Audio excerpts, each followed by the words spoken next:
I did not like our defense against New Mexico. I thought we had some slippage. I thought we had some miscommunication defensively, and I don't like that. So today will be a defensive practice. I'll take any questions you got. Switches, how we play pin downs,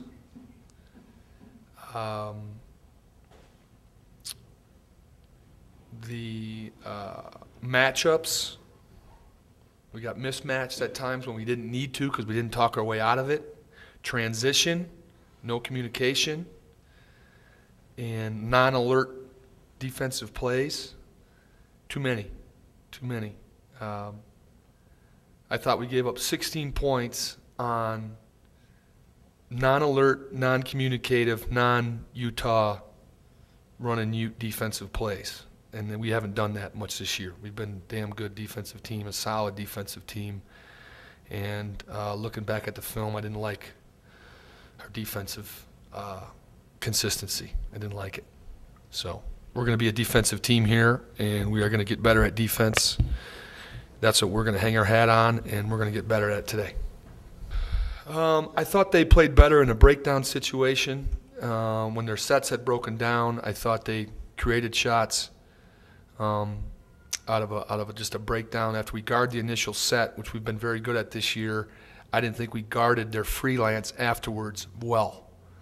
And again, when you're in that breakdown situation, communication, understanding the clock, knowing who the shooters are, all those things are very important, and I didn't like the way it shook out there.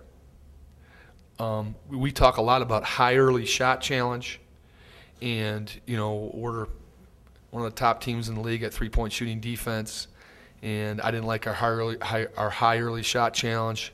I thought we were late at getting our hand up, late at getting to shooters. I thought for stretches we were very good offensively, very good.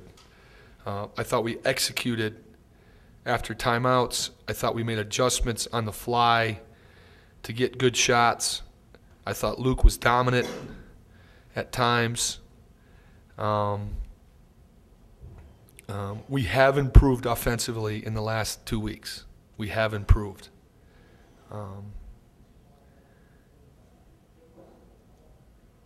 I'm just making sure today that improving offensively hasn't hurt us defensively. So it's always, I've said before, we've been 80-20 defense to offense, and then we've been more 50-50, maybe 60-40 offense to defense. And whatever you work on more with this group of guys seems to get better. Whatever you work on less with this group of guys seems to not improve like you'd like. So that's part of this learning process with a new team and a new group of guys.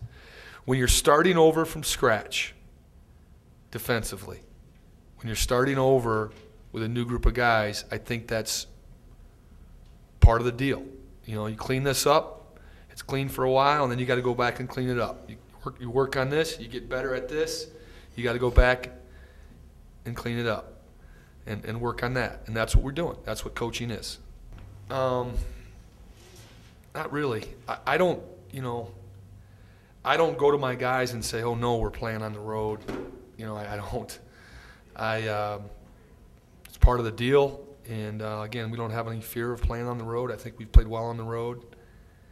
And we've been in a lot of games on the road.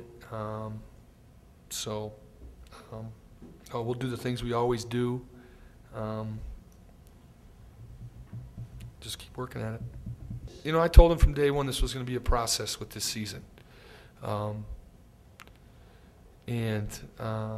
not discouraged with Tyler Koepke. Are we disappointed with the way the end of that game happened? Yeah, we're disappointed. He's disappointed. We're disappointed. Tyler Koepke is one of my guys. He's in my program, and I'm going to support him to the hilt. This is a developing, learning team, and I think sometimes when you win 4 in a row like we did, and we've got 15 wins this year compared to 11 all of last year, I think the tendency is to think we're there. We are developing to get there. that's what we're trying to do. And he's a developing player in that system. When I had my meeting with my team yesterday, you know, every guy is new in this system. I have guys that are babies in the system, and I have some guys that are babies in basketball. By babies, I mean maturity level in the game and maturity in my system. And, you know, Luka Dircia was hurt all summer.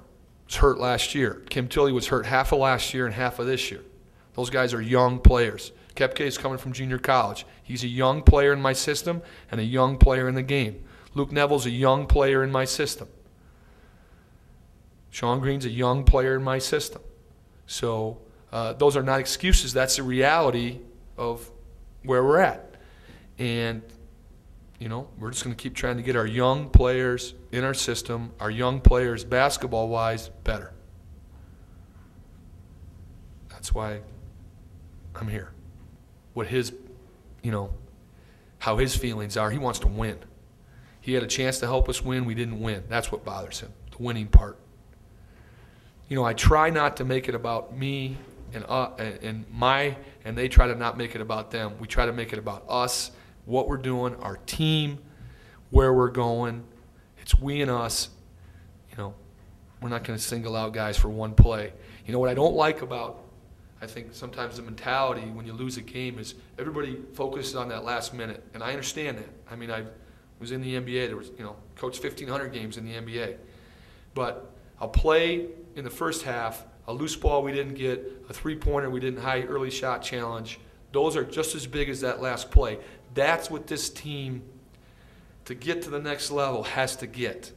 When we don't chase out off a stagger and we give up, or we stick to a screen, or we don't communicate on the switch, that's what we got to clean up. That's what we got to get better. You know, we missed free throws in the last 5 minutes again. You know, nobody talks about that. Talk about Kepke's play. Those are just as important. Lawrence Bora has 3 minutes to go, has a drive to the rim. It's a 50-50 play. Does he get fouled? Does he make it? Doesn't get fouled, doesn't make it. They run out and get a three-point play on a layup. That's the game. You know, that's a big play in that game.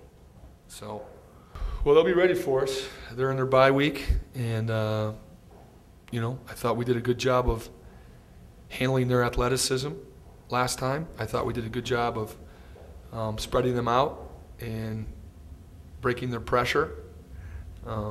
They're impressive on film because of their toughness, their athleticism, and, you know, Hackett and Salters are big-time scorers. And then Langford, I think, is a guy that every time he touches the ball, he puts the officials in a tough situation because so much contact. Every play he makes, you know, I think he shoots over 7 free throws a game. You know, that's a lot in college basketball. And, you know, depending on what game it is, he could shoot more, he could shoot less, depending on how it's reffed, how it's called. So they pose challenges for us inside with him and outside with those two wings. You know, they were 3-1. Weren't they 3-1 when they came in here last time? I think 3-1, and they've kind of gone back and forth, but they'll be ready for us.